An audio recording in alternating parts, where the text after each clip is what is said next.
professora, primeiramente, muito obrigado por estar aqui, por ter aceitado essa entrevista, né? Eu quero também deixar os agradecimentos em nome da professora Cláudia Mutari, em nome do professor Rogério, né, que é o professor da disciplina. Eu vou começar apresentando, né, lhe apresentando, depois te passo a palavra, se quiser fazer umas palavras iniciais, e começa as nossas perguntas. Então, eu tenho a honra de estar aqui com a professora doutora Ana Rita Santiago. Ela é professora associada aposentada da Universidade Federal do Recôncavo da Bahia, docente do Programa de Pós-Graduação em Crítica Cultural da Universidade do Estado da Bahia, campus de Alagoinhas, estágio pós-doutoral na Université René Descartes, Sorbonne, Paris, doutor em Letras e Linguísticas pela Universidade Federal da Bahia, membro do GT Mulher e Literatura, da Associação Nacional de Pós-Graduação e Pesquisa em Letras e Linguísticas, foi pró-reitora de extensão da UFRB, presidente da Associação de Pesquisadores Negros da Bahia, já publicou diversos textos, livros, incluindo os livros Vozes Literárias Negras, em 2012, Cartografias e Construção, algumas escritoras de Moçambique, 2019, e Águas Moradas de Memória, 2020. Muito obrigada, professora, pela presença.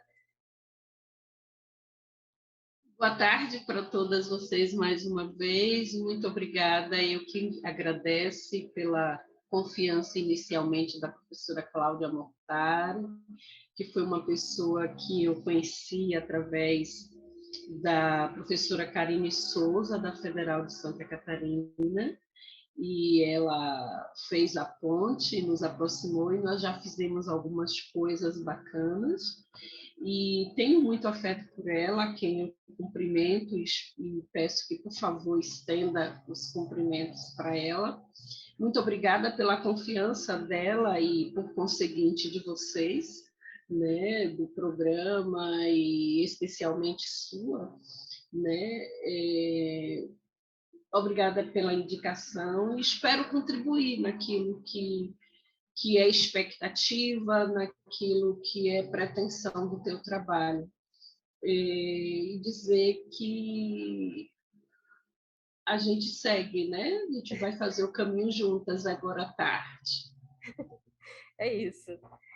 Bom, vou começar, então, com a seguinte pergunta. Doutora, professora, escritora, pesquisadora, essas são algumas das formas que conhecemos a Ana Rita. Mas como você se define? Quem é a Ana Rita a partir dela mesma? Só. A primeira coisa que eu preciso dizer é que eu sou Ana Rita, conhecida como Rê, é o meu apelido familiar, de uma cidade que fica a 120 quilômetros da capital baiana, Santo Antônio de Jesus, filha de uma mãe solteira que trabalhou e nos sustentou como na indústria do fumo, aqui na Bahia chama Armazém do Fumo. Hoje a maioria dessas fábricas já consideradas falidas no estado. E lá eu vivi os meus primeiros 18 anos, mas tenho efetivamente muitas memórias de que o meu primeiro lugar de convívio, de construção de Ana Rita foi com a família. E sou irmã de mais 3, e nós somos uma família de mulheres, minha mãe mais 3 irmãs, e que hoje já com netos, bisnetos, sobrinhos, sobrinhas, que minha mãe tem e eu tenho, mas quero dizer que a experiência familiar se não mas um dos principais territórios que me construiu como pessoa, como mulher, como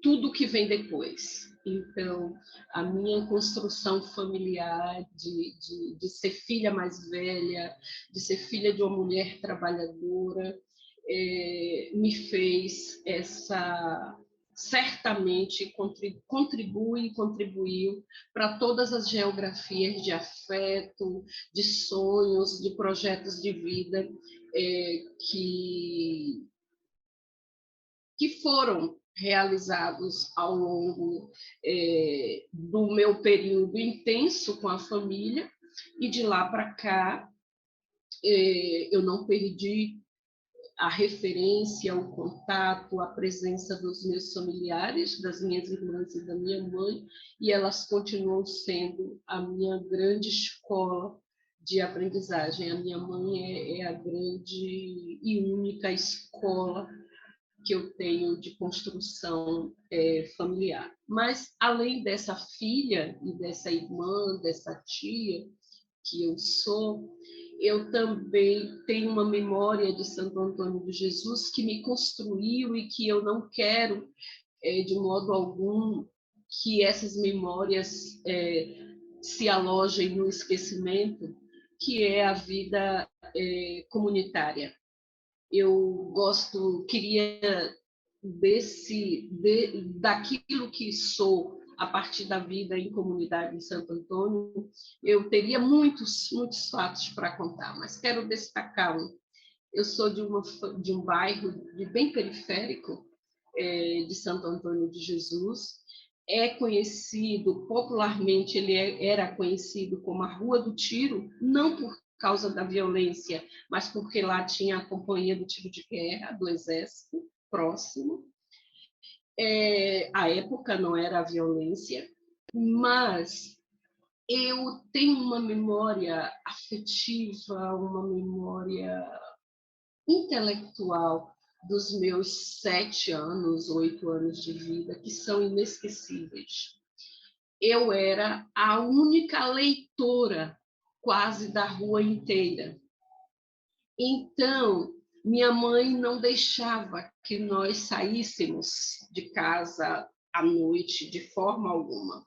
Como eu era a única pessoa que sabia ler daquele circuito, então manhã deixava eu ir para as reuniões das comunidades eclesiais de base, para os círculos bíblicos, para as reuniões da Associação de Mães, para que eu lesse na hora que se fizesse necessário. Eu tenho a impressão, não, estou certa de que essa condição de leitora da comunidade que me arvorava até a interpretar o texto. Eu, além de ler, ainda dizia o que eu pensava, e as pessoas ficavam maravilhadas, e eu ia só pela condição de minha mãe deixar sair de casa, né? Mas hoje, já há algum tempo, eu retomei essa memória e, de fato, ali se construiu toda uma história de Ana Rita leitora, de Ana Rita comunidade.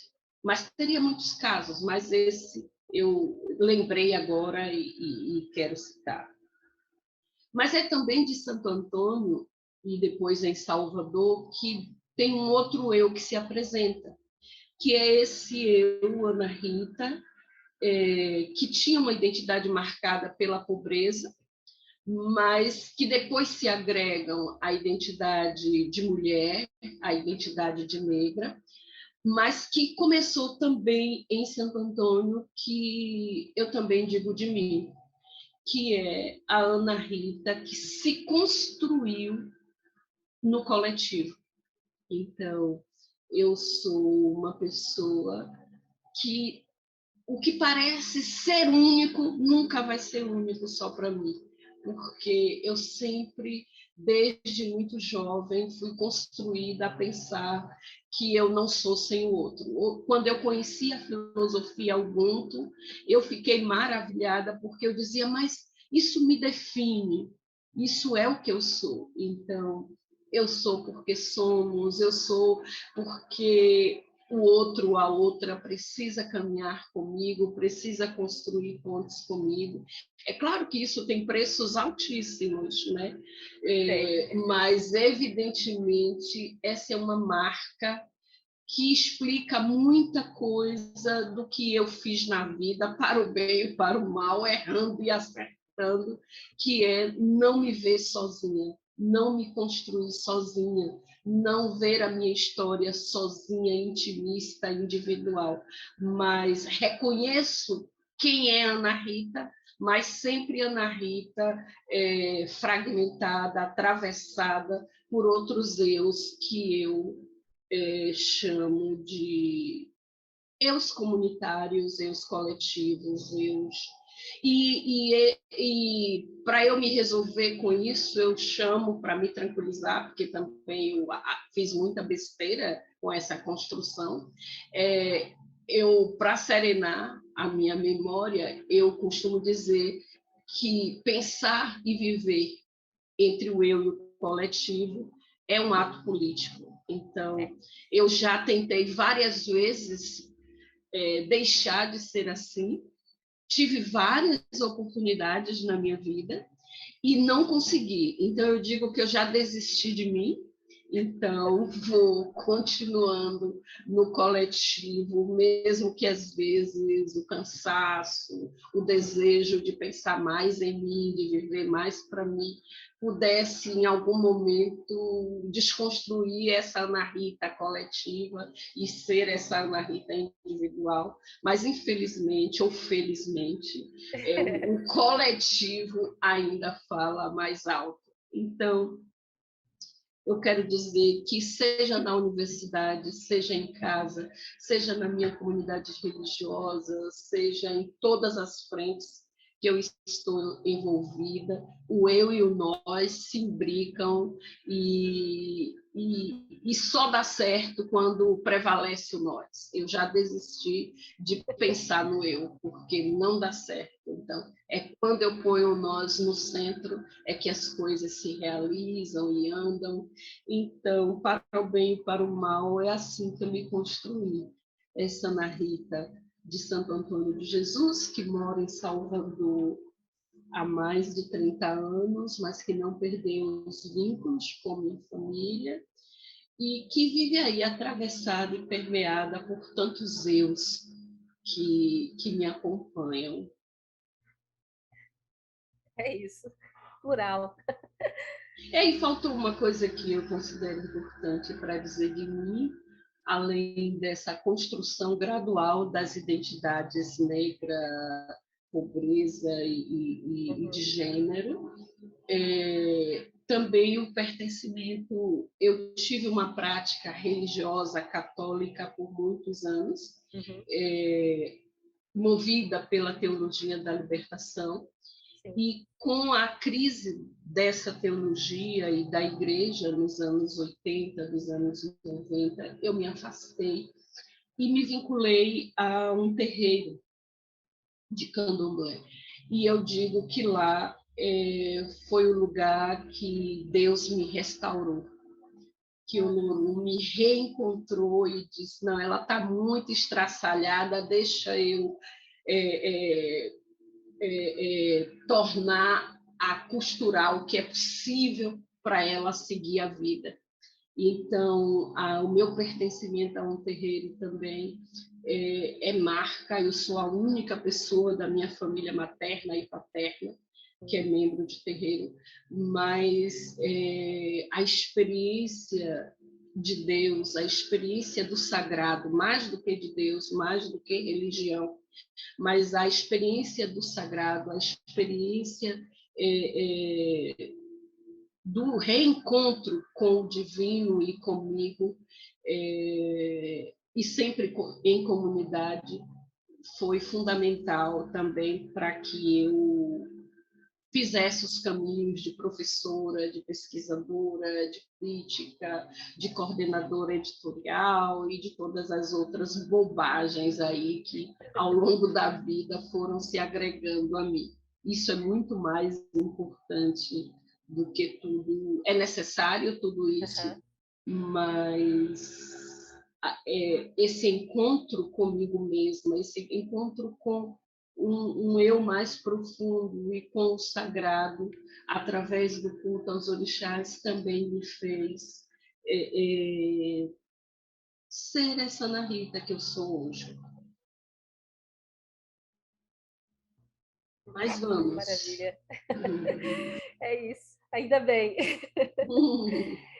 Bom, você começou falando de experiência e é bem isso a próxima questão, porque assim, um dos desafios, né, para o historiador e historiadora é a produção de um conhecimento que rompe com uma história única, no sentido de uma articulação entre vida e escrita, tal como a Conceição Evaristo, né, falou ao conceituar escrevivências, e pensando nisso, na sua trajetória como escritora, mas também como pesquisadora, né, do campo das letras, como é que você lidou com esse desafio, né, de romper com uma história única? E em que medida essa sua experiência também enquanto mulher negra, né, dessas múltiplas Ana Ritas que você apresentou, como é que essa experiência informou a sua produção no âmbito da universidade? Então, eu tenho a impressão que a primeira pergunta já disse um pouco disso. Sim. Em mim, não há distinção entre eu ser acadêmica e eu ser mulher, e eu ser de terreiro, e eu ser militante, hoje conhecido mais como ativista, e ser mulher e todas as outras marcas identitárias. Não é fácil isso, mas olha, eu estou aposentada da UFRB, mas eu vivi 12 anos lá. Eu migrei tudo que eu tinha de trabalho antes para a UFRB e antes da Covid havia uma proposta de trabalho que eu desejava muito em Moçambique, então eu agilizei a aposentadoria porque eu iria para Moçambique. A Covid interrompeu o projeto e eu não fui, mas me aposentei. Mas, então, quando eu fui providenciar os documentos para agilizar a aposentadoria, eu descobri, porque eu não sabia que era isso, que eu nunca contei, eu tinha 39 anos de contribuição ao INSS, porque eu trabalhava em muitos lugares e não retirava o recolhimento, recolhia todos ao mesmo tempo. E, ao mesmo tempo, eu tinha 32 anos de trabalho profissional. Eu tomei um susto, porque eu não sabia que eu já tinha 32 anos de trabalho, muito menos que eu tinha 39 anos de contribuição. Mas isso garantiu que eu me aposentasse em 2020, até porque eu quero fazer essa outra experiência de trabalhar enquanto tenho vida, saúde, idade propícia para trabalhar em Moçambique, que é o meu desejo, viver um pouco em Moçambique. Não deu agora, mas se for da vontade dos sagrados, uma hora vai ser. Mas esses 32 anos, efetivamente, de trabalho regular,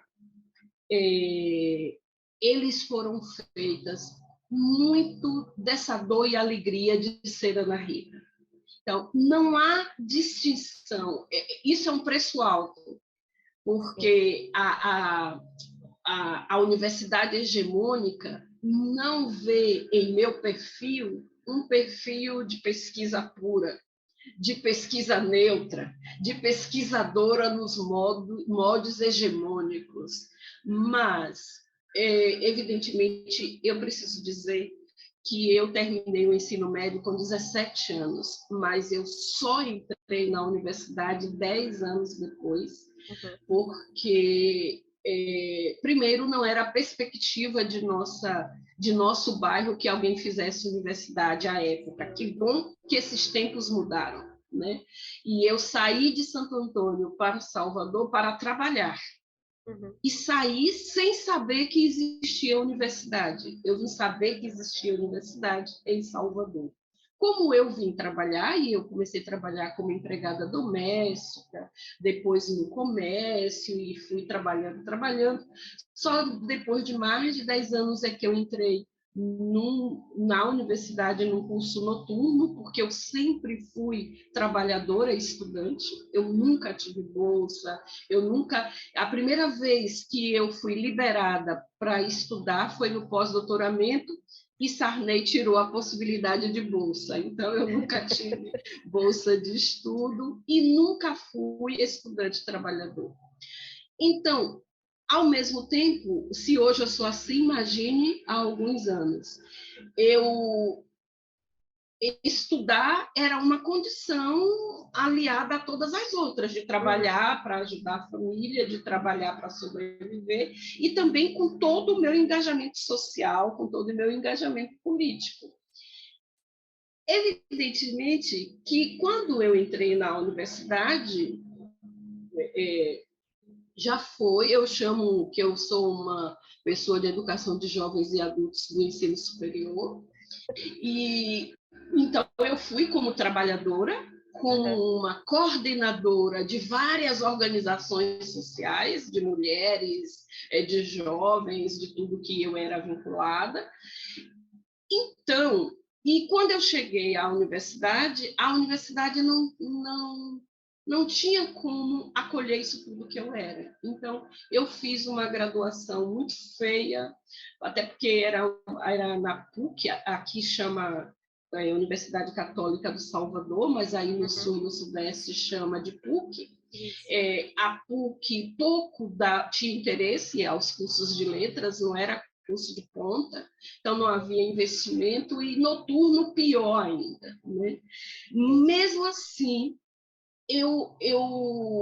quando fiz a graduação, que eu descobri o que era graduação, que tinha pós-graduação, eu dizia assim, eu não sei como é, mas daqui a 20 anos eu serei professora universitária. Eu não sei como é, mas um dia eu vou estudar sobre escritoras negras. E assim, eu apressei, porque era uma faculdade privada, e não sem bolsa, apressei para terminar o curso, e terminei em 3 anos e meio, e fui fazer uma pós-graduação na Universidade Federal da Bahia, Lato Sensu, que eu considerei o meu letramento superior, esse curso de pós-graduação. Então, para dizer que... E daí eu fiz mestrado em educação, mestrado em letras, depois o doutorado e tudo, para dizer que a história da mulher negra, Ana Rita, não pôde ficar de fora durante a minha pós-graduação, ficou de fora até a graduação. Então, na academia, na universidade, quando eu comecei a fazer a pesquisa para essa especialização, Lato Sensu, a pós-graduação Lato Sensu, eu começou a desenhar, a figurar possibilidades de que eu podia ser Ana Rita e acadêmica, mas bem distante, bem distante. Quando eu fui fazer o mestrado, eu fiz uma especialização em educação, e quando eu fiz o mestrado em educação, na especialização, uma professora, quando mais ou menos me conheceu, o trator que eu era, e aí ela disse assim, menina, tu vai pesquisar o quê? Aí eu disse, eu estou pensando de pesquisar sobre as professoras negras em uma escola. Tu é doida? Por que tu não pesquisa sobre uma dessas coisas que tu está envolvida e comprometida? Eu tomei um susto, porque eu nunca tinha pensado nessa possibilidade. E essa possibilidade, então, me trouxe e me conduz até hoje, né? Então, eu fiz o mestrado sobre uma organização de formação que eu criei com uma outra companheira para a formação, para o ingresso na universidade para o mercado de trabalho de mulheres negras, o Quilombo Azanteuá. E quando eu fiz o mestrado em educação, porque o mestrado em letras eu não tive escolha para que eu entrasse, porque o meu foco era, em 15 anos, em 20 anos, me tornar professora universitária. eu tive que apresentar um projeto que se adequasse em letras aos trâmites dos grupos de pesquisa da época, e ninguém se aproximava do que eu queria. Então, quando eu fiz o mestrado para pensar as identidades negras e de gêneros das tucistas, daí eu já disse, então, eu não preciso me esconder do que eu sou, e a partir de agora, tudo que eu fizer também vai dizer de mim. Vai ser a pesquisadora que também tem função social, sem intimismo, mas os meus eus não precisarão ficar de fora, né?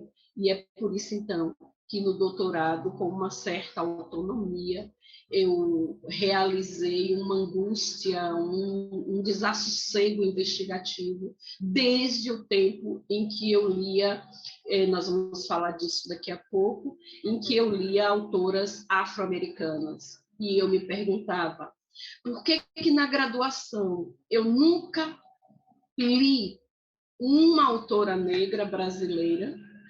Por que os autores negros que chegaram na graduação são todos problemáticos com a negritude, porque foi assim que me apresentaram? E por que eu só leio autoras afro-americanas? Porque eu era do movimento negro e nós líamos, né, Alice Walker, Toni Morrison e todas as outras, mas ficava angústia. Por que eu não conheço autoras negras brasileiras e por que eu não conheço autoras negras africanas? Então, aquela angústia da década de 80, ela me arrastou. Eu fiz outras coisas, mas ela ficou. Sim.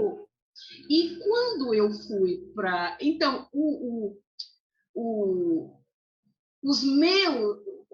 as minhas questões de pesquisa, elas advêm das minhas angústias de vida. Tá? Então, eu não separo de modo algum aquilo que eu sou como pessoa, como professora, como membro de terreiro. Você vai me ouvir falar pouquíssimo de terreiro. Eu falo pouquíssimo. Eu não tenho um texto sobre a prática de terreiro, mas o que eu vivo é intenso. Mas as outras dimensões, mas o fato de não estar explícito, o meu viver no terreiro não quer dizer que ele não acompanha as minhas angústias de pesquisa, as minhas construções. Então, o meu caminho, a minha experiência como mulher e como mulher negra é de par e passo com a minha produção acadêmica, andam juntas. E arrisco a dizer que sem a minha experiência, sem a minha história, sem os meus desassossegos políticos, sociais, culturais, eu não teria a produção acadêmica que tenho. Eu não teria dado a contribuição que eu dei na Universidade Federal do Recôncavo, que eu sou do segundo edital da criação da universidade.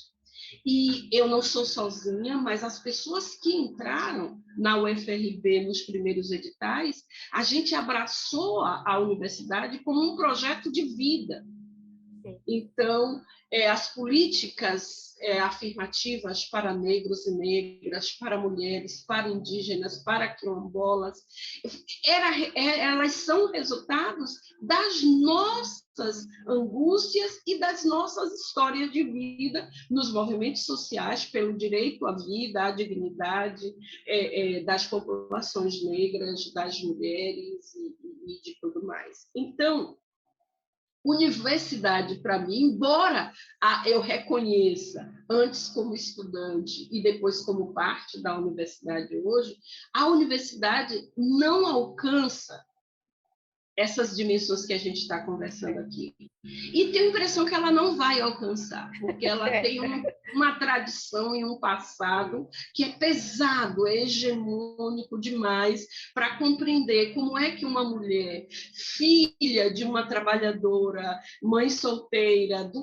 fumo, de um trabalho escravizado, pode se tornar professora da universidade e paute uma universidade de excelência, de qualidade, mas de uma universidade referenciadamente a partir das populações negras, indígenas e de mulheres. Ela não alcança, porque a branquitude foi quem construiu a universidade e, em muitos casos, ainda mantém.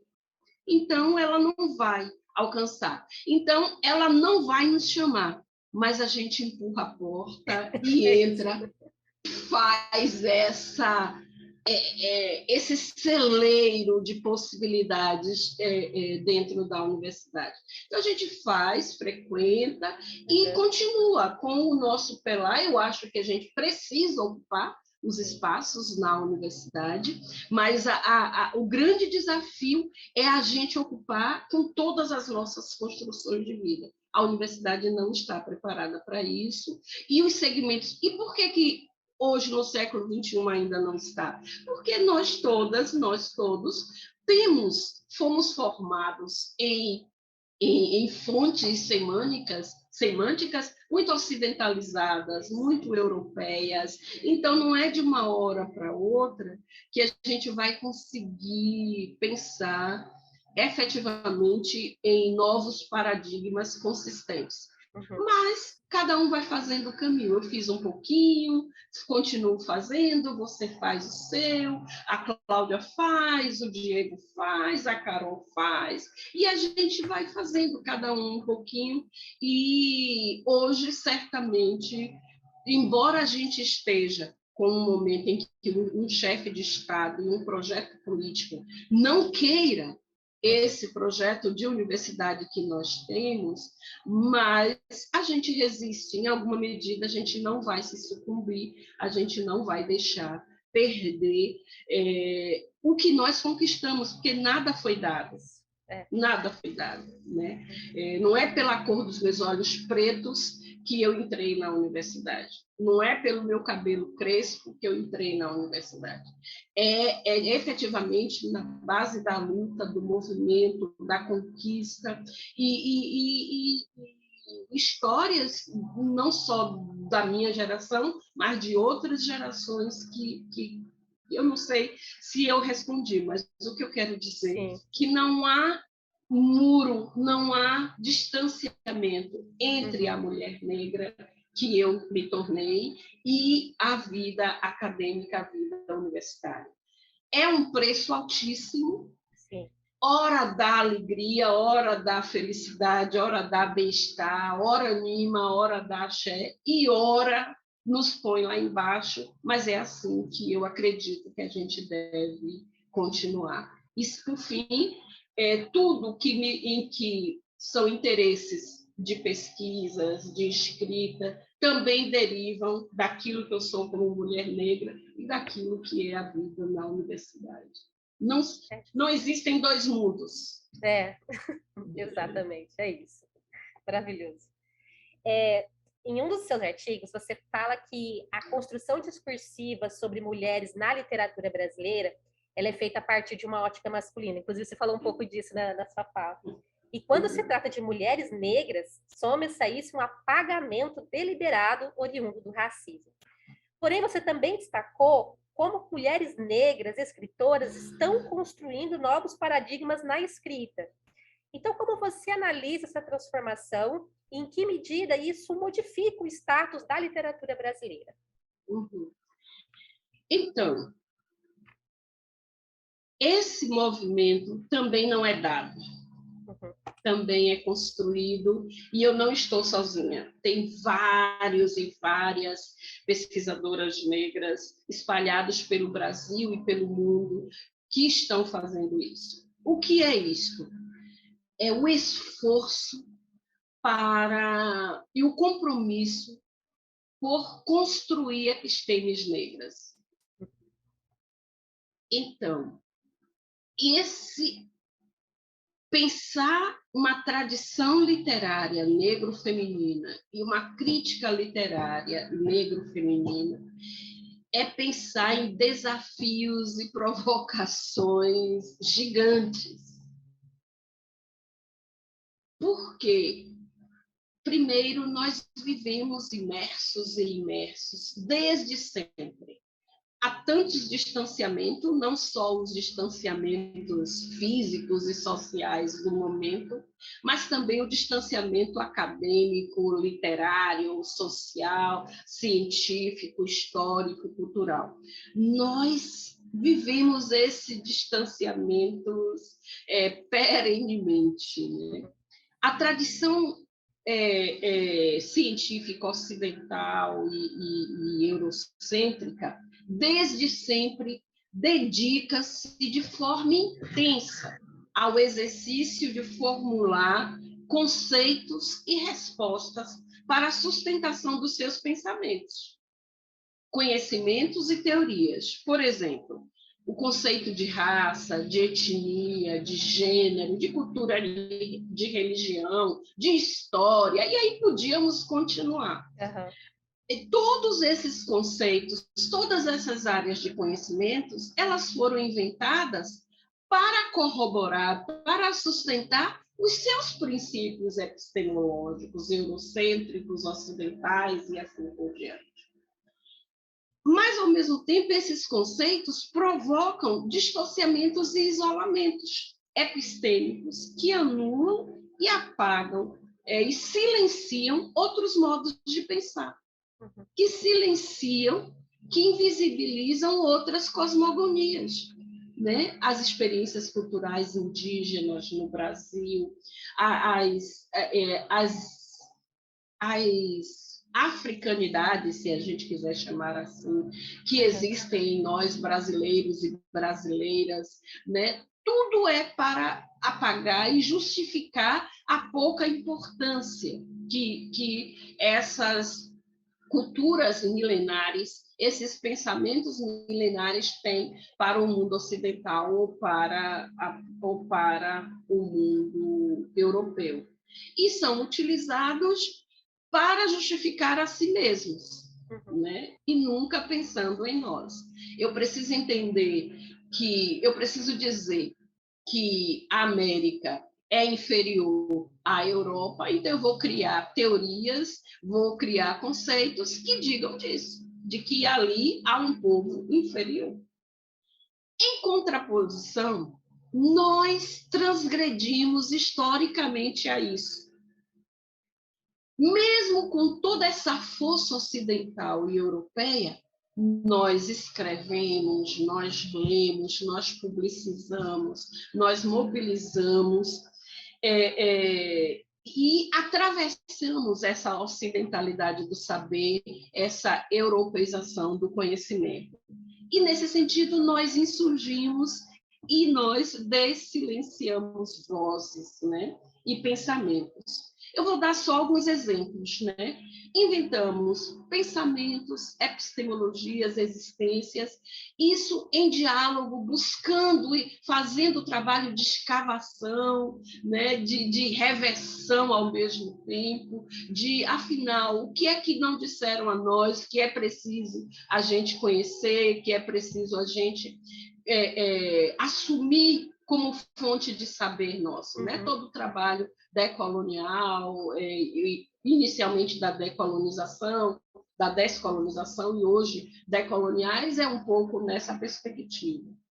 Então, nós publicamos como tecnologia ancestral, ou seja, como potência de partilha e de convívio. Então, é nisso que está a escrita das mulheres negras no Brasil, né? É a experiência ancestral de se pensar a partir do convívio, do comunitário, da partilha, que é preciso escrever. É preciso escrever para inventar outras histórias, inventar outros sonhos, inventar outros cenários, inventar outras paisagens, inventar outros sonhos. E isso não é novo. Desde sempre tivemos e temos intelectuais negros e negras que se dedicam a esses exercícios. Vou citar só alguns: Teodoro Sampaio, Guerreiro Ramos, Milton Santos, Lélia Gonzalez, Abdias de Nascimento, Henrique Cunha Júnior, Nacimária, Wanda Machado, Beatriz Nascimento, Conceição Evaristo, que você já se referiu, só para citar alguns e algumas. Então, mediante as injustiças epistêmicas, que eu chamo e que se chamam de epistemicídios, os aniquilamentos e as invisibilidades, nós precisamos pensar em desobediências epistêmicas. Então, há uma injustiça epistêmica e nós, então, não queremos apenas jogar fora as teorias europeias, as teorias ocidentais. A gente precisa ser desobediente no sentido de construir teorias e epistemes, construir literaturas e críticas literárias que se aproximem daquilo que a gente está construindo aqui e agora. Então, este é um pouco como eu vejo a escrita das mulheres negras, né? É fazer uma volta, não apenas para renegar, mas construir novos capítulos da história da literatura brasileira. Eu afirmo sempre que a literatura negra, produzida por mulheres e por homens negros, é parte da literatura brasileira, é um projeto da literatura brasileira. Então, não está de um lado a literatura negro feminina, e do outro lado a literatura brasileira. A literatura brasileira é também o projeto literário forjado por essas iniciativas. O que nós vamos ter de diferentes é o argumento. O que é que nós queremos com a literatura negra e a literatura de mulheres negras? Possivelmente, há um projeto de escrita, um projeto da palavra a serviço da emancipação de sujeitos negros, a serviço de uma ressignificação da história de negros e negras no Brasil.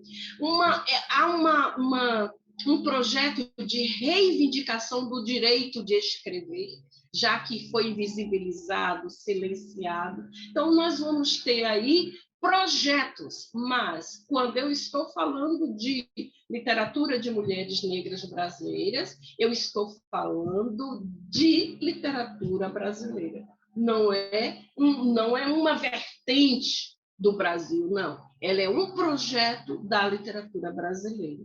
O que o mundo hegemônico, o cânone, nunca vai entender assim. Vai sempre colocar como algo menor, como algo só político, como se político fosse uma coisa ruim, como uma escrita raivosa, uma escrita... Mas nós temos na contemporaneidade exemplos de autores e autoras negras que não têm a verve tanto de reivindicação social, mas elas são... A escrita são tão pretas, tão negras como aqueles que tinham um projeto de reivindicação, ou têm um projeto de reivindicação social. Eu estou me lembrando agora de Ricardo Aleixo, me lembrando de Edmilson Pereira, mais ao sul do Brasil, ao sudeste do Brasil, que não tem uma escrita de combate, mas efetivamente o universo da escrita é de um autor negro, né? É de autores negros. Então, o que é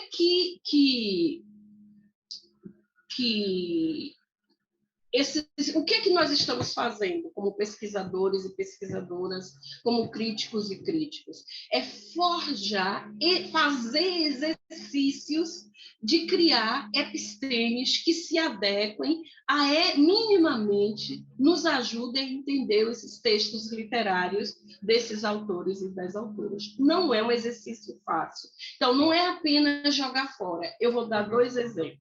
O primeiro, eu costumo dizer que a teoria da representação, que é uma teoria muito forte nos estudos literários, é uma teoria que não atende aos nossos trabalhos de pesquisa. Quando eu fiz o doutorado, eu vivi uma angústia terrível, porque a ideia de representação como papéis sociais, como papéis atribuídos, não me dava margem satisfatória e chance de fazer análise textual e análise biográfica das autoras com quem eu trabalhei de forma positiva, porque eu sofri uns 2 anos até entender que a teoria da representação literária não cabia aos meus estudos. Mas eu não tinha outro. E fui adequando, e tanto que no doutorado eu tentei fazer esse exercício no mestrado, e era uma angústia, porque quando começava a ler o texto das autoras, eu me dava conta que não se tratava de representação, se tratava de invenção. Olha, enquanto eu tenho na literatura canônica a representação de mulheres, para a literatura canônica cabe a teoria da representação literária, né? Porque na literatura canônica você tem lá uns perfis que se congelam de mulheres negras. Né? A boa de cama, a gostosa, a serviçal, aquela dos trabalhos domésticos, aquela que pouco pensa. Só que na escrita das autoras que eu acompanho, esse perfil não aparece. Olha. Então, eu não poderia ter como chave de interpretação a teoria da representação literária, porque não se tratam de papéis, se trata de invenção. As autoras negras brasileiras, elas inventam novas figuras femininas negras, empoderadas, que gostam de ter referência positiva com a África, que não é aquela representação feminina de Castro Alves, da África escravizada. Então, aquela representação cabe em Castro Alves, mas não cabe em Aline França e a Mulher de Aleduma. Não cabe em Laura Aí. Não cabe em Antonieta Barros. Não cabe nas autoras que eu trabalho. Então, eu não estou sozinha nisso. Existem vários estudiosos, várias estudiosas negras que têm feito esse exercício de criar epistemes negras para compreender a tradição da literatura negra e para fazer a própria crítica literária com responsabilidade e com cuidado. Então, nós vamos falar disso daqui a pouco, mas o que é que eu estou entendendo? É que esses exercícios espalhados pelo Brasil têm forjado, tem forçado, melhor dizendo, a literatura brasileira hegemônica. Nós vivemos há 3 anos aquela experiência dolorosa que foi a inscrição de Conceição Evaristo à Academia Brasileira de Letras e, por unanimidade, eles rejeitaram a candidatura dela, e era candidatura única. E agora, o que é que nós vivemos neste mês? Fernanda Montenegro, que não tem um livro publicado, que é uma atriz fabulosa,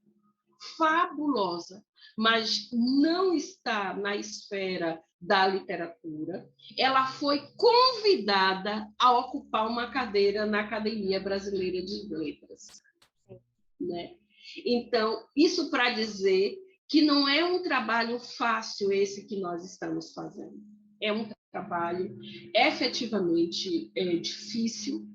Nós vamos falar disso daqui a pouco, que é dizer assim, olha, tem limites essa teoria. Né? Essa teoria tem limite. Eu sei que para você, que é historiador, é um problema, mas para nós, por exemplo, não é problema admitir que na literatura o distanciamento entre ficcional e não ficcional não existe. Né?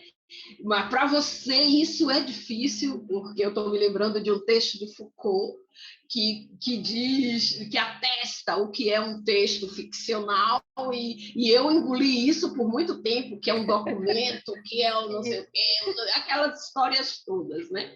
Mas, então, a gente tem passeado por aí. Não é uma tarefa fácil construir uma episteme própria, e não é uma tarefa fácil das autoras negras brasileiras romper com esse cerco da literatura brasileira, né? E a prova disso foi o que eu dei o exemplo de Conceição Evaristo. Mas ainda assim, nós temos, porque as condições econômicas, sociais, culturais, o acesso a grandes editoras, uma série de elementos que não são alcançados pelas escritoras negras brasileiras e também as baianas, né? Nós temos um exemplo aqui na Bahia, que eu citei já, a Aline França.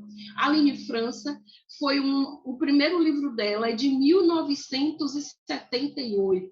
O livro se chama 76, se chama Negandone, e em 78, A Mulher de Aleduma. A Mulher de Aleduma tem filme nos Estados Unidos, é estudado nos Estados Unidos, e aqui nós não conhecemos, né? Ela também, porque se me perguntasse, Conceição Evaristo ou Aline, me perguntaram o que é que você acha de eu entrar na Academia de Letras? Eu digo, vai fazer outra coisa, eu não ligo para isso. Mas é um gosto delas, é um interesse delas. O mês passado, a Aline França se candidatou a uma vaga da Academia de Letras da Bahia e foi rejeitada. Então, essas academias... Você me escuta? Oi? Você me estou escuta? escutando. Uhum. Ah, tá. Apareceu assim, Luísa Silva ficou lá no centro. Tá, que entrou na sala. Então, mas se para elas é um desejo e quer, elas têm direito de estar nesses espaços, Claro. né?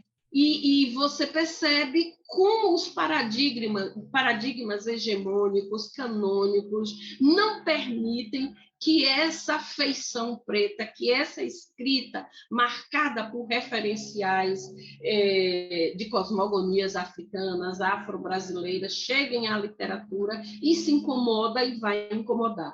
Mas o bonito disso é a insurgência. Mesmo assim, se escreve. Conceição Evaristo agora teve um dos seus livros premiados na tradução francesa, né? A Aline França continua sendo procurada e conhecida fora do país. Quero um dia que assim ela seja entre nós e não apenas fora, mas e mesmo assim você deve estar acompanhando, mesmo com todas essas interdições e essas forças paradigmáticas tão conservadoras, mesmo assim, no Brasil, em todos os territórios, têm aparecido escritoras negras e escritoras de qualidade. E escritoras que estão, algumas em construção, aprendendo a escrever, e outras que já nascem prontas, né? que tem uma força na escrita fantástica. Então, eu tenho dito nas minhas pesquisas que o escrever, o assenhorar-se da palavra, tem sido um modo de se colocar no mundo, de se inscrever no mundo pelas escritoras negras, né? E aí, para mim, está uma pista desse rompimento com os paradigmas. Vocês não me querem nas grandes listas, mas ainda assim a gente escreve, publica e divulga aí o que a gente escreve. Não sei se é um pouco que se atende. E se não estiver atendendo, tu diz, tá certo? Nossa, mas... Não é isso não, pensa outra coisa, tá certo? Imagina, é mais até do que eu imaginava. Agora, sim, ainda dentro disso, mas em relação às mulheres nas Áfricas, né? Particularmente nos países, né, falantes de língua portuguesa, com os quais você dialoga, né, nos seus trabalhos, nas suas pesquisas. Como que você percebeu o papel e o impacto dessa escrita feminina nas Áfricas? Aí eu já aproveito, né, e incluo a pergunta se você consegue identificar aproximações dessas escritas nas Áfricas e no Brasil. Isso. Então, eu te falei que eu conheci escritoras negras no movimento negro, né? Uhum. E aí, negras afro-americanas e não negras brasileiras. E lá já vinha uma indicação assim, por que eu não conheço uma escritora africana? Por que eu não conheço uma escritora afrodescendente no Brasil? Mas não tinha respostas. Essas são as respostas que eu estou construindo há mais ou menos 15 anos, né? Que é tentando responder a essas duas perguntas. Uhum. Porque eu tinha as duas perguntas e tinha uma desconfiança. Será mesmo que elas não escrevem?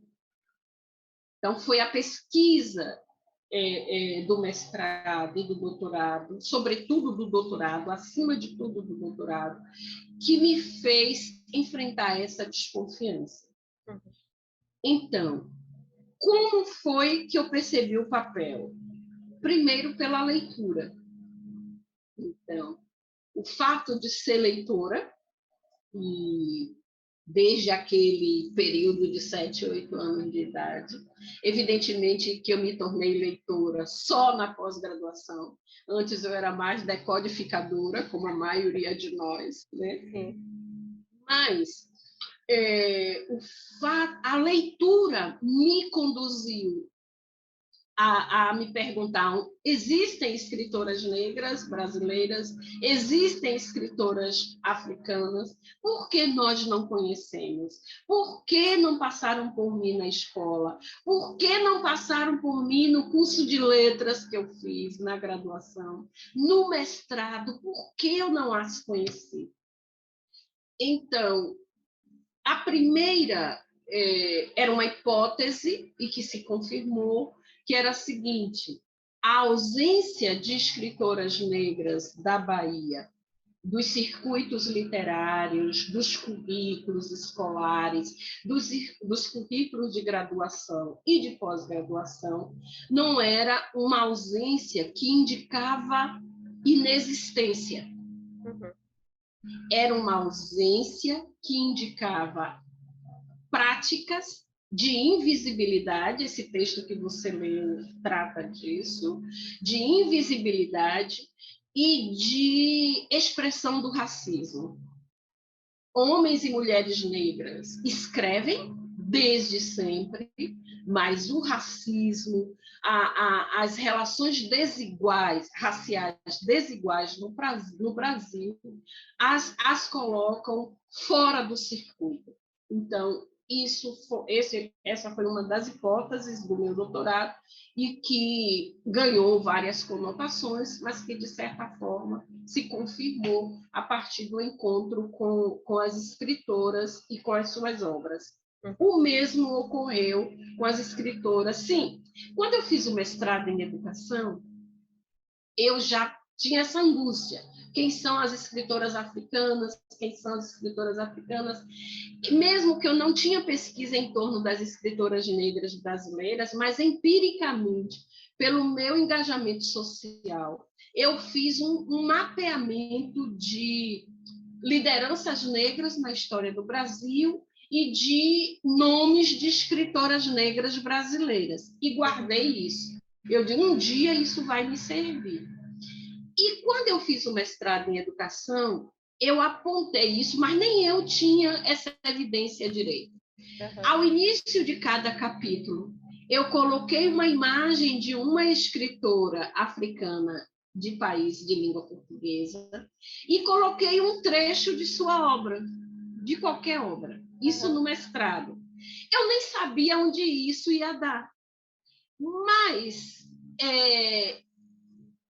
era para mim uma resposta a isso. Eu não quero colocar epígrafes de afro-americanas. Eu quero colocar epígrafes de escritoras negras brasileiras e de escritoras africanas em língua portuguesa. Uhum. Naquela época, eu não tinha lido uma autora ainda africana. Bom, Mas lá já foi um sinalzinho, um sinal verde que apontava que posteriormente eu ia fazer alguma coisa. Então, quando eu fiz um projeto de doutorado, eu fiz com escritoras negras da Bahia. E quando eu voltei, quando eu terminei o doutorado, porque eu fiz o doutorado trabalhando, quando eu terminei o doutorado, eu fiz um projeto de pesquisa para a universidade, para a UFRB. E eu disse, bom, já que eu me resolvi com as mulheres negras autoras da Bahia, agora eu vou me resolver com as autoras africanas de língua portuguesa. E aí eu fiz um projeto ambicioso, inicialmente para 5 anos, mas ele já está em torno de 10 anos, 10, 11 anos, que inicialmente era semelhante, era o mapeamento de escritoras de Moçambique, de São Tomé e Príncipe, de Angola e de Cabo Verde. Acho que eu esqueci, eu disse 5, não lembro. Dos 5 países. E assim eu fiz o projeto e comecei, a ideia era um mapeamento semelhante ao doutoramento, ao projeto de doutoramento. Esse projeto ganhou uma dimensão macro, porque eu também, lá no doutorado, eu queria só discutir os traços identitários que apareciam na escrita das mulheres negras e ganhou uma dimensão muito mais ampla a partir das entrevistas, a partir das leituras, que foi o cuidado de si, a memória de si, a reinvenção, né? Essa escrita que dilui o eu e o nós, né? Que é uma escrita coletiva. Então, tudo isso que o doutorado mostrou, eu comecei a fazer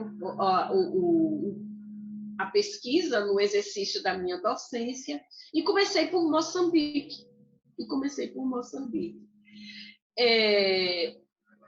Mas a condição de leitora foi fundamental. Em 2011 ou 2010, eu fui a primeira vez a Moçambique. Eu fui em férias, eu não fui para fazer pesquisa, eu fui com um grupo de amigos. E lá vende muito livros, os sebos são quase todos na rua, e eu olhava e tudo que era livros de escritoras moçambicanas, e eu olhava, se fossem escritoras moçambicanas negras, eu comprava. E assim foi, eu vim dessa viagem de férias, eu vim mais ou menos com 12 a 15 livros de autoras africanas de Moçambique. Esses livros ficaram aqui, eu li todos, mas ainda, isso em 2010, não tinha o interesse da pesquisa. E quando então, aí eu fui a Angola a trabalho em 2014, e a folga que eu tinha do trabalho que eu fui fazer, eu fiquei procurando livros de escritoras angolanas. E assim, nos eventos acadêmicos, nos sebos, com os livreiros, eu passei a me sensibilizar e a ler sobre essas autoras e tal. Em 2015, eu pedi afastamento para ir para fazer o pós-doc. E recortei esse grande projeto com as escritoras moçambicanas. Então, eu fiz um levantamento aqui nas bibliotecas da cidade de Salvador e também nas bibliotecas digitais. E fui a Moçambique em 2015 ou 2016 com 83 nomes de autoras. E ao chegar lá, pesquisando em bibliotecas universitárias, em arquivos e tal, muitos nomes que estavam ali eram pseudônimos masculinos e outros nomes eram de autoras de crônicas, de matérias de jornal, de filhas ou esposas de colonizadores. Então, eu fiz o papel de retirar esses nomes que não me interessavam e que resultou esse livro que você citou, Construção, Cartografias. E aí a metodologia, olha aí o que eu falava de teoria da representação, não cabia mais nem a teoria da representação, nem pensar. A etnografia, que foi o meu trabalho de doutorado, também começou a apresentar limites, e de 2015 para cá eu tenho trabalhado entre a etnografia e a cartografia. Né? E assim foi o meu contato com essas escritoras. Os impactos são impactos. Existem aproximações e distanciamentos com as escritoras brasileiras.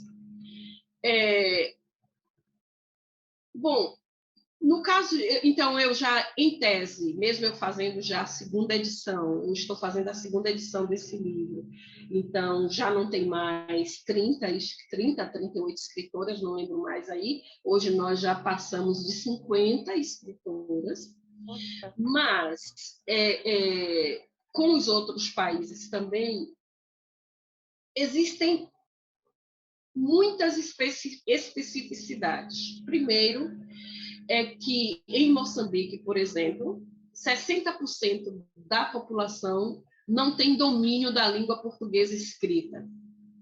Só falam língua portuguesa na escola ou nos ambientes públicos.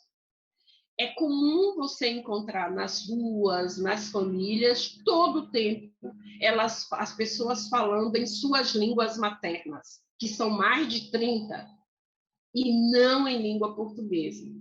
Então, daí já dá para a gente entender por que poucas mulheres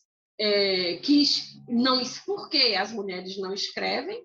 Então, a escrita em Moçambique é semelhante ao Brasil, é de dominação masculina, é de predominância masculina, né? É só a gente ver quem foi que chegou aqui primeiro, né? O Miyakoto e só o Miyakoto, né? Nos últimos anos é que tem chegado outros a partir de projetos literários, de projetos editoriais específicos, né? Que a gente está conhecendo alguns angolanos, alguns de outros países, mas no geral em Moçambique o Brasil conhece Miyakoto, e o interessante é que na Bahia esse nome gerou como feminino, então as pessoas pensam que é uma mulher, né? E tomam muito susto quando veem quem é Miyakoto. Não é? E há alguns anos que a Companhia das Letras publicou um livro de Paulina Chiziane, e depois a Nandiala, que é um projeto de literatura negra, que publicou outro livro dela, 2 livros dela, Andorinhas, que é um livro de contos, e O Canto dos Escravizados. No mais, não chegava mais ninguém. Né? Então, o meu trabalho em Moçambique foi bem de escavação, para entender por que elas não aparecem. Então, a dominação, a predominância masculina é grande, então o acesso à cultura, aos bens editoriais é de predominância masculina. O domínio da língua também era de predominância masculina. No país, as políticas editoriais ainda são muito aquém. Quando eu comecei a ir a Moçambique, não havia uma editora em Moçambique. Qualquer pessoa que quisesse publicar tinha que publicar ou na África do Sul ou em Portugal. E agora, semelhante ao Brasil, há mais de 8 editoras pequenas, locais, como projetos mesmo de valorizar a escrita local. Muitas mulheres, ainda em minoria, têm tido acesso a essas pequenas editoras, né? Mas uma coisa, então, isso um pouco que a questão do acesso às editoras é comum ao Brasil e a Moçambique, por exemplo. Mas tem uma coisa que me chamou muita atenção lá, que quando eu comecei a entrevistar e conhecer as escritoras para fazer a pesquisa de pós-doutoramento, elas não queriam falar de leitura, falar aquelas perguntas clássicas que a gente tem, como é que passou a escrever, o que é que leu. Não, elas queriam saber, Ana Rita, como eu posso publicar no Brasil? Eu quero internacionalizar a minha obra. Então, aqui na Bahia, nós temos 1, 2, 3, 4 casos de escritores negros e escritoras negras que têm um pé em outro lugar, mas as contingências políticas, culturais, segregacionistas ainda nos deixam muito no território local. E a segunda coisa é a necessidade de publicar em vários idiomas. Então, você tem lá meninas do slam, do hip hop, do rapper, que publica o seu livro de poemas numa língua materna, em português e em inglês, numa língua materna, em português e espanhol, né? E nós ainda... É muito complicado no Brasil pensar em línguas maternas, né? Uma língua indígena, uma língua africana, e mais a língua portuguesa e a língua inglesa. Mas hoje, lá é muito comum nós encontrarmos, sobretudo as autoras mais jovens, buscarem publicação bilíngue e até trilíngue, né? Que é uma coisa que nós estamos aprendendo a fazer, ainda não é um anseio. E esse esforço pela internacionalização, Paulina Chiziane, que está aí na cena esses dias, ela é um exemplo disso. Ela descobriu cedo, porque os autores canônicos de Moçambique desvalorizam a escrita de Paulina, diz que é uma escrita muito oralizada, que é uma escrita sem valor literário, que é uma escrita problemática, né, que é uma escrita muito raivosa. E Paulina descobriu isso cedo. Então, já que vocês não me querem, eu vou procurar o Brasil, eu vou procurar Portugal, eu vou procurar a Europa. E é essa Paulina que tem um grande contrato com a editora Caminho, que obriga a um livro todo ano. E é essa Paulina que chegou à tradução em vários idiomas, que chegou ao Brasil, às universidades. O movimento negro muito apresentou Paulina à universidade, mas a gente ainda não tem essa força aqui para fazer igual. É claro que a gente tem uma Cidinha da Silva em São Paulo, um ou outro nome de autoras negras buscando extrapolar a fronteira, né? Mas a gente ainda não tem passos largos sobre isso. Então, mas, por outro lado, aquele Moçambique que eu conheci em 2010, com a imagem só de José Craveirinha, de Kalani da Silva, de Miyakoto, a partir de 2012, 2013, eu vou sempre às feiras do livro de Maputo, você tem uma predominância masculina, mas você já tem mais mulheres escrevendo e publicando e circulando. O que ocorreu é semelhante ao Brasil, né?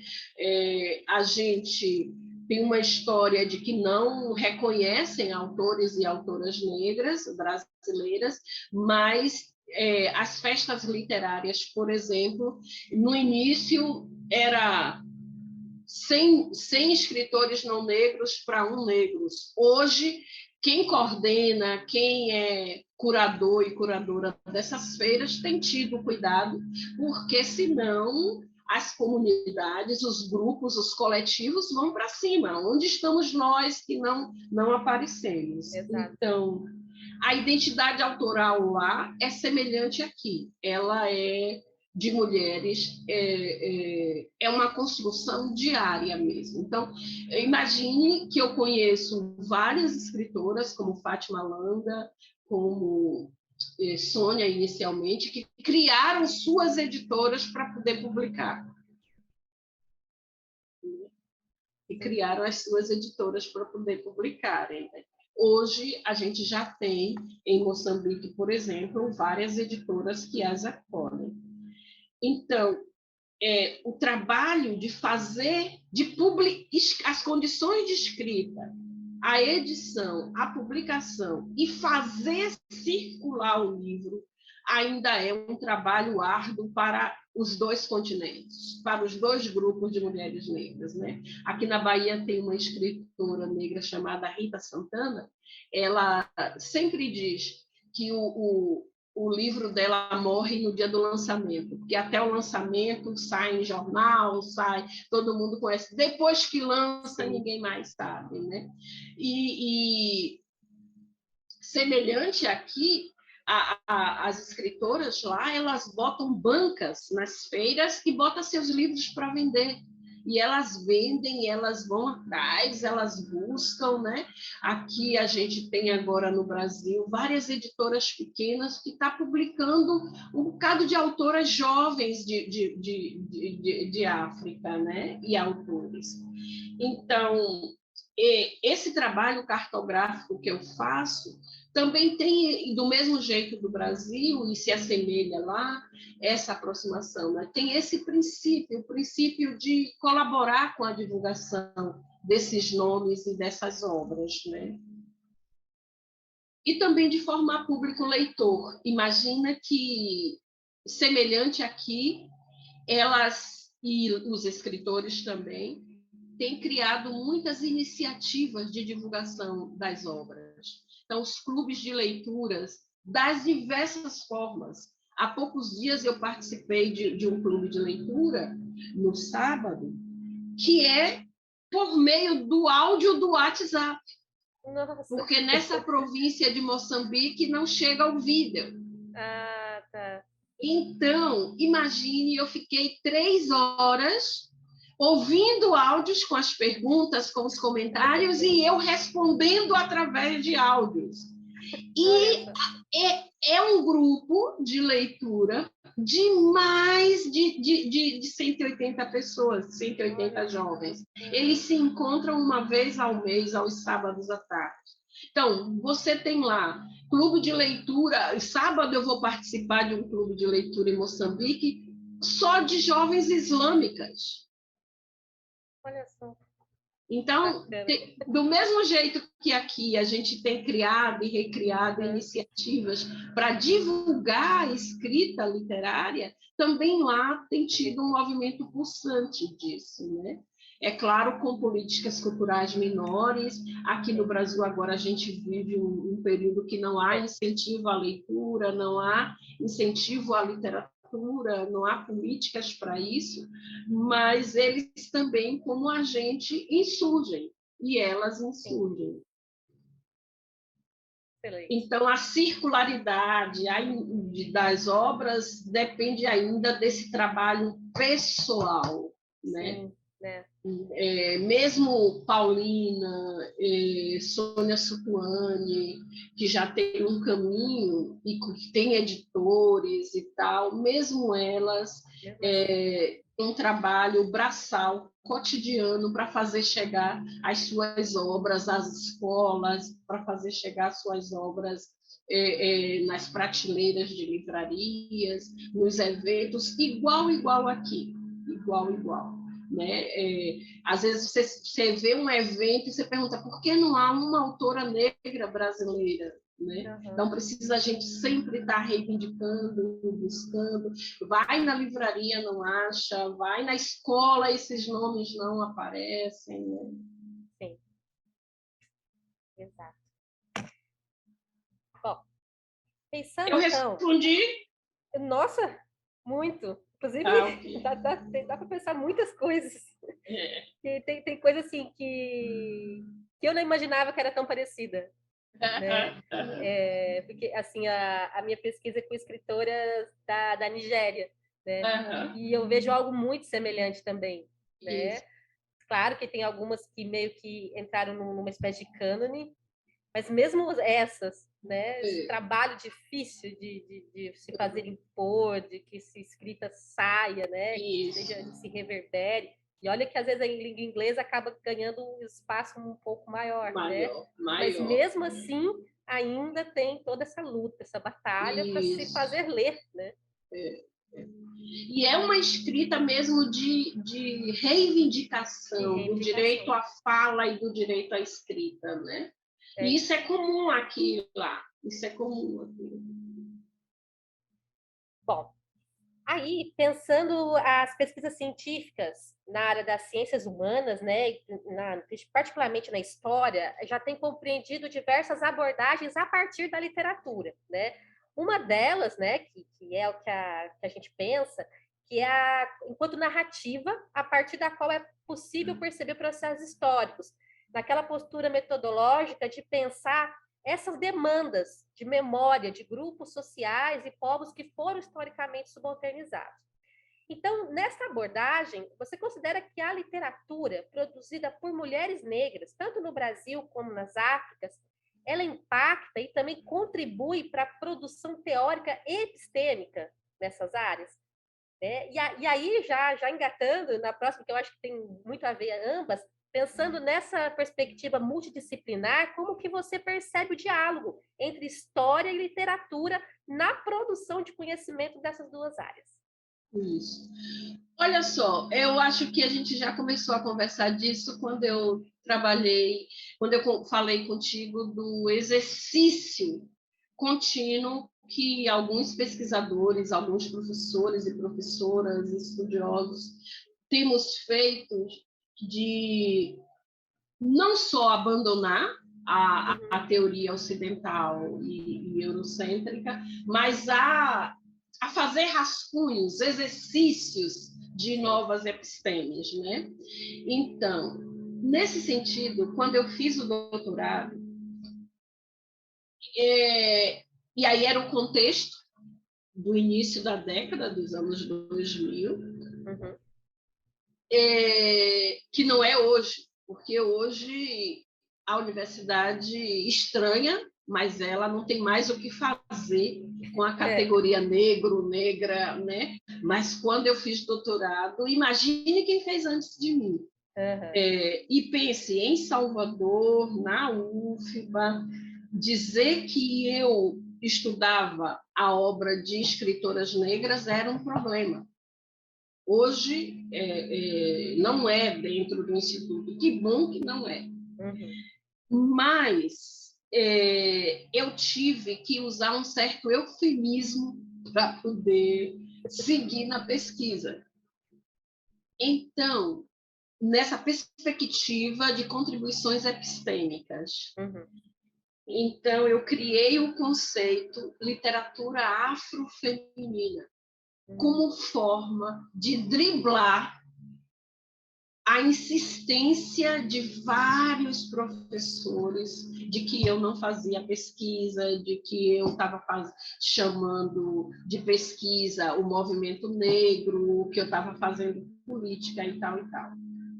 Mas eu nem tinha consciência efetiva de que eu estava forjando, cunhando um conceito. Um dia aparece no Message uma mensagem de um professor da Federal do Rio Grande do Sul, me perguntando, e começava assim a mensagem: professora, a senhora cunhou o conceito literatura afrofeminina. Eu tomei um susto de coelho. Por favor, pode indicar um texto seu em que a senhora desenvolve isso? Eu digo, meu Deus, como é que eu vou responder a esse cara? Quando? Aí eu fui reler umas coisas que eu tinha publicado. Não é que ele tinha razão. E ele disse assim, olha, é porque, eu esqueci, dentro de letras tem uma área que cuida dos dicionários, que inclui os verbetes, da semântica, mas dentro da semântica tem um segmento, que eu não me lembro agora o nome. Esse cara é isso, ele busca verbetes novos para propor aos dicionários de língua portuguesa. Então, ele estava me procurando para pensar um verbete para a literatura afrofeminina. E eu tinha feito na minha tese alguma coisa que eu considerei suficiente para aquilo. Uhum. Mas essa provocação dele me chamou a atenção, não, eu tenho que ser uma pessoa responsável. Se o público fez aí, o cara fez a pesquisa e descobriu que fui eu que criei, eu preciso então pensar no que é literatura afrofeminina. E foi aí que eu construí esse entendimento de que é a literatura que tem uma voz autoral de mulheres negras, mas não é só a cor da pele, mas é também o argumento, é também que atendem, porque a teoria da literatura apresenta 5 elementos como elementos fundamentais para dizer que um texto é literário ou não. Que é a autoria, a recepção, o argumento, o contexto e o tempo. E, então, eu desenvolvi, a partir disso, desses elementos, o conceito de literatura afrofeminina, que praticamente, entre 2010 e 2020, aqui na Bahia, quase todo mundo que estava estudando literatura de mulheres negras se apropriou desse conceito para poder conduzir suas pesquisas e estudos. Por que eu dei esse exemplo? Para dizer que, efetivamente, as contribuições epistêmicas, elas advêm de necessidades dessas ausências e dessas lacunas. E a escrita de mulheres negras tem provocado isso. E aí vou dar outro exemplo. A teoria literária chama de literatura fantástica ou de literatura realista os textos literários que lidam com as figuras dos monstros, dos fantasmas e tal. Dizer que as escritoras africanas e que a obra, por exemplo, de Aline França, A Mulher de Aleduma, ou de Eudália Fernandes, são obras que se ancoram na literatura realista, não atende. Por que não atende? Porque a literatura fantástica chama de monstros e fantasmas os seres invisíveis. Para as culturas africanas, os seres invisíveis são partes das existências. Não são monstros, nem são fantasmas. Sim. O mundo ocidental criou o mundo dos vivos e o mundo dos mortos. Para as cosmogonias e culturas africanas, não existem o mundo dos vivos e o mundo dos mortos. A pessoa, quando morre, ela continua parte daquela comunidade, continua parte daquela família como invisível, e não como fantasma, e não como monstro. Ela continua participando. Então, a literatura produzida por mulheres negras no Brasil, a literatura produzida nas Áfricas, você vai ver que na Nigéria isso também ocorre, tem forçado pensar outras teorias e outras epistemes. Eu dei o exemplo de literatura feminina, que eu terminei o doutorado 17 de dezembro, dia 18 já era literatura negro-feminino. Foi só para fazer o doutorado. Então, eu aí criei, aí já não foi só minha, mas eu criei uma abordagem de literatura negro-feminino, né? Depois, já com 4, 5 anos de ter terminado o doutorado, lendo obras mais contemporâneas de autoras negras, eu entendi que também a literatura produzida por mulheres negras são literaturas que se apresentam como exercício de entre parênteses, existências. Então, eu criei o conceito de resistência existem vários conceitos, mas eu atribuí um sentido, desse sentido de reinvenção da existência, de inscrição no mundo a partir de sua própria voz, de sua própria criatividade, de sua própria imaginação. E agora eu estou forjando um outro conceito, que é o da literatura negro-feminina como travessias, né? Eu tenho lido muita coisa das autoras que têm sempre colocado a escrita como caminhos, como possibilidades, como modo de tecer e destecer destinos, histórias e vidas, né? Então, esse trabalho parece que é pequenininho, mas não é tão pequenininho.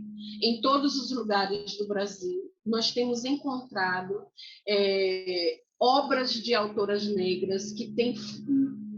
E, assim, não é o pesquisador ou a pesquisadora que está inventando, são as escritas delas que têm forçado a gente pensar nas epistemes. Eu dei o exemplo dos monstros e dos fantasmas. Não tem como qualquer estudioso de literatura negra tomar para si, por exemplo, os pesquisadores canônicos chamam a literatura de Aline França, como a de Paulina em Moçambique, de realista. Uhum.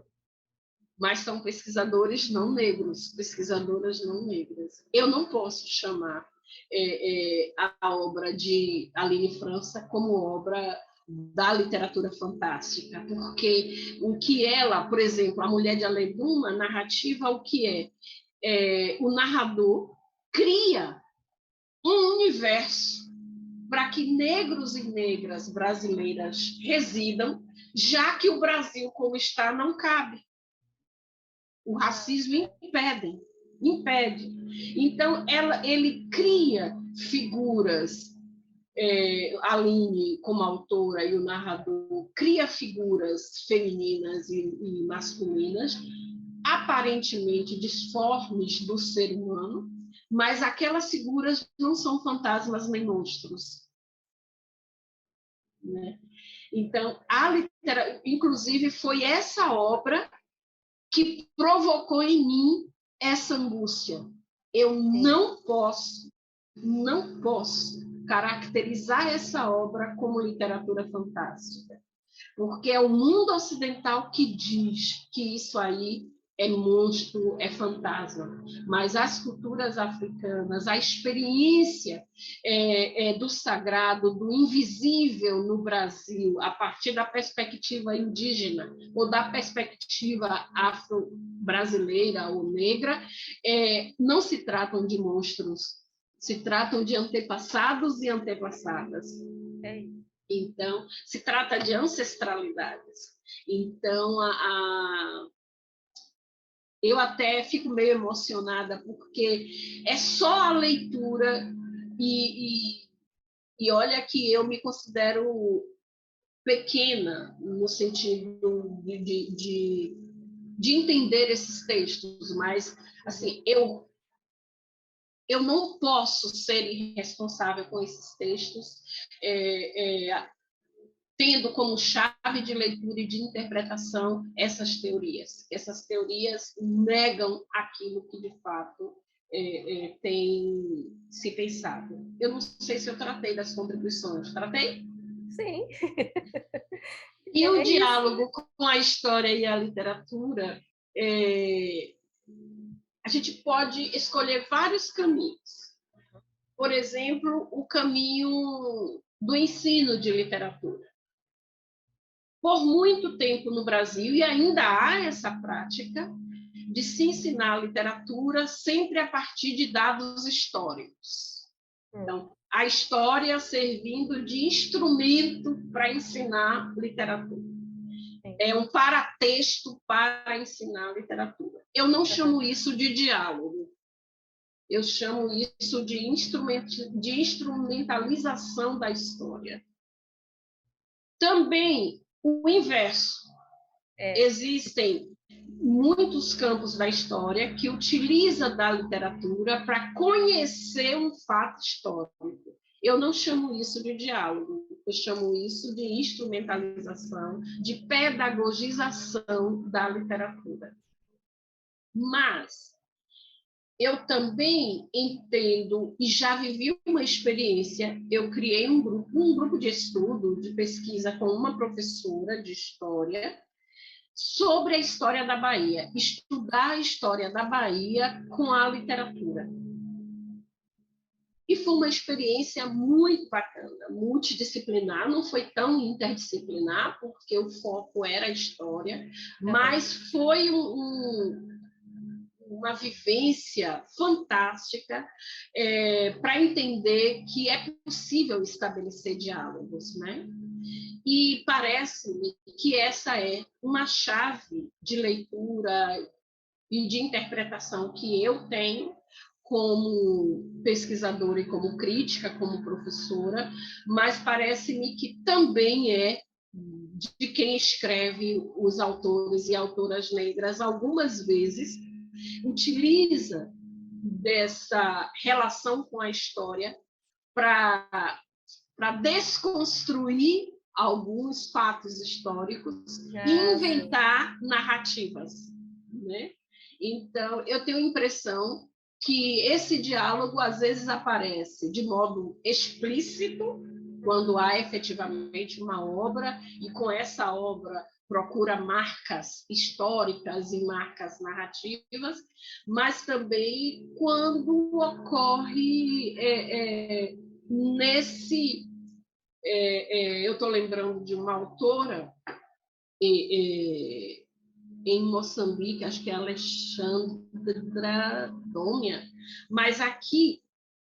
Não, Isabel Ferrão utiliza práticas culturais tradicionais, por exemplo, o casamento na província de Beira, o casamento tradicional da província de Beira. Então, ela faz um trabalho de narrar como se dá o casamento, e que é um fato histórico, cultural, mas, ao final da leitura, a gente tem certeza que é um texto literário. Mas o diálogo, a história e a literatura está tão bem entrecruzado na obra de Virgília Ferrão, que se tivesse fácil eu ia te mostrar o livro, que a gente lê sabendo que se trata de um fato histórico, de um dado histórico, mas a gente conclui a leitura sabendo que é um texto literário, né? Esse exemplo, para mim, é fantástico e é o meu sonho de consumo desse diálogo entre literatura e história. Mas quero dizer que eu sou muito sensível a ele, a esse diálogo. Não sei como faz, gosto muito. Eu sei que na Unicamp tem um grupo de pesquisa muito conhecido que trabalha esse diálogo, sobretudo com a obra de Machado de Assis, né? Sei de outros, Júlio de Carvalho na UNB, que são historiadores e que fazem esse diálogo com a literatura, mas tudo que eu tenho pensado de escrita feminina negra sempre foi numa perspectiva multidisciplinar, muito interdisciplinar. Então, a história é um elemento, é uma chave de leitura para eu compreender a escrita dessas mulheres com as quais eu trabalho. E, às vezes, eu digo que tem algumas que nem sabem que na universidade está se discutindo o diálogo entre história e literatura, mas elas escrevem que nos servem muito como exemplo. Por exemplo, Paulina Chiziane. Se você lê Niquete, ou Balada de Amor ao Vento, ou O Sétimo Juramento, você vê aí uma contação de uma história a partir de um fato ou de uma experiência cultural, e que vai todo o tempo atravessada pela literatura, pela imaginação, pela língua e pela linguagem, que ora se aproxima da história, ora se distancia. Então, por muito tempo, eu tinha como único exemplo para falar de diálogo entre história e literatura aqui na Bahia, apenas a obra de Jorge Amado, Tenda dos Milagres, porque Tenda dos Milagres conta de modo literário a história da Bahia.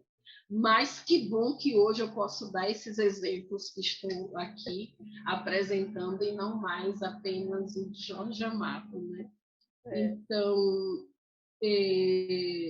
se pode dizer assim, eu não sei, de forma planejada, consciente, nós temos poucos nomes, mas que de forma experienciada, de exercício, aí, tanto do lado da crítica quanto do lado de quem escreve, a gente tem exemplos significativos. Mas um dos meus desejos é conhecer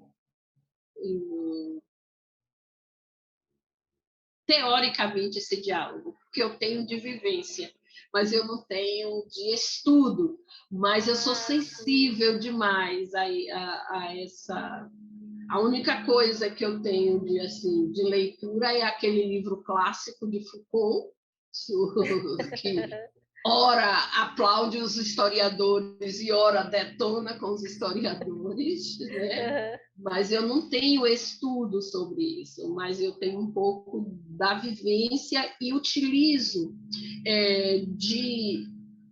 da história como ciência, como construção do saber, para muitas vezes eu leio Le Goff, e tenho que ler porque eu preciso compreender o sentido das memórias, que é muito presente, das memórias ficcionalizadas das autoras com as quais eu trabalho, né?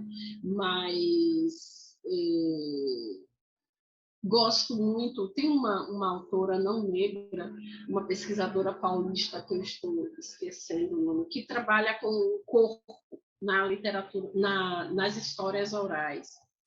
E a leitura desse livro me ajudou muito, muito, muito a buscar mais a história para fazer o meu trabalho de interpretação das obras das autoras. Então, eu reconheço o diálogo, eu entendo a necessidade dele, mas me falta ainda um aporte teórico de leitura, de dedicação, para responder melhor essa pergunta. Mas estou aqui de bandeirinha aclamando o diálogo entre literatura e história. Mas não de forma pedagogizada, tá? Eu não gosto dessa relação, nem do ensino de história, usando a literatura como instrumento, e nem gosto do ensino de literatura tendo a história como ferramenta metodológica ou pedagógica. Eu não gosto. Mas gosto desses exercícios dos diálogos. Ah, que legal. E isso é magnífico, né? Eu estava aqui refletindo que para fazer, né, o meu projeto, o doutorado, eu tenho dialogado muito com o pessoal da área das letras, né? Porque pouca gente, eu sei que tem, né? Igual eu li o Sidney Chalub falando sobre Machado de Assis, outros historiadores, mas sobre mulheres, escrita de mulheres negras, mulheres africanas, tem muito poucas pessoas da área da história, né? Então, é basicamente conversando com pessoas da área das letras, das ciências sociais, e o que eu acho que isso tem trazido, pelo menos para a minha pesquisa, uma sensibilidade maior, sabe? De perceber essa literatura de todos os ângulos. Não é só fonte, né? Tem um conhecimento, mas tem uma episteme própria, né? Tem todo isso que você falou, né? Essa cosmogonia que está presente na forma, no conteúdo, no enredo, em tudo. Então, eu acho que eu sinto isso na minha escrita, né? Está trazendo uma sensibilidade que me faltava. Para mim, esse diálogo é muito importante. E é por isso que a cartografia tem me dado um certo conforto, porque eu não tenho uma única fonte, não é só o texto que é a fonte, o texto escrito que é a fonte, né? E tem, como eu sou muito desassossegada, quero muitas coisas ao mesmo tempo, a cartografia me acalmou um pouco, porque uma foto, uma visita a um cemitério em Maputo me deu uma leitura de possibilidades de entender a morte a partir da teoria, né? Então, é bacana extrapolar a noção de fonte, né? Isso, é isso. Extrapolar a noção de fonte. Não é abandonar, mas é compreender esse entendimento de fonte, mas extrapolar, ampliar a fonte. E não ficar no texto literário pelo texto literário, nem o texto histórico pelo texto histórico, mas o texto histórico e o texto literário em diálogo com outros textos, né? Com outros textos. Só assim eu pude entender o que é essa ideia de memórias ficcionais. Antes eu não tinha como entender. É isso, professora. Eu estou muito, muito, muito feliz, muito agradecida. Eu aprendi demais, aprendi muito, tem várias coisas aqui para pensar. Eu agradeço muito mais uma vez pela disposição, pelas palavras, pelo ensinamento. Eu fico até emocionada, porque foi muita coisa bacana. E é isso. Estou muito feliz. Muito obrigada. Muito obrigada pela confiança. E, assim, quando você estiver ouvindo a entrevista, se tiver alguma coisa que você não entendeu, ou que precisa faz como você fez agora, procura com bastante antecedência. E quero agradecer da sua paciência de esperar o melhor momento possível para mim, né? Imagina. Porque a gente, você sabe disso, nós temos trabalhado mais do que nós trabalhávamos, né? Numa dimensão absurda. E eu digo que quando minha mãe fala assim: "Ô, Ana, quando é que você vai mesmo se aposentar?" De fato, né? Então, quando eu me aposentar, eu quero estudar mais sobre literatura e história, mas quero dizer que eu também me construí assim, fazendo muitas coisas ao mesmo tempo. Acho que se eu não fosse assim agora, eu teria me sucumbido, porque eu me aposentei e veio a Covid. Imagina o que é que eu ia fazer da minha vida, né? Então, dizer assim, boa sorte no seu trabalho, bom trabalho, se precisar de alguma... Eu sei que você anda em boas companhias, né? A Cláudia é uma das boas companhias, mas se em algum modo eu ainda puder e precisar te ajudar, eu me coloco disponível. E dizer que foi uma troca, eu gostei muito também de conversar contigo e quero ver esse doutorado concluído, quero ler o seu trabalho, quero ler seus artigos, suas divulgações do seu trabalho. E cumprimente também seu... É orientador ou orientadora? Orientadora é a Cláudia. É a Cláudia que te orienta? Está em boas mãos mesmo. Tá certo? Um abraço. Um abraço, professora. Fica bem, tá? Muito obrigada. Eu vou fazer a transcrição e mando para você antes conferir, dar uma olhadinha. Ok, tá bom. Obrigada. Um abraço, professora. Outro, tchau. Boa semana. Tchau, tchau. Boa semana para você também.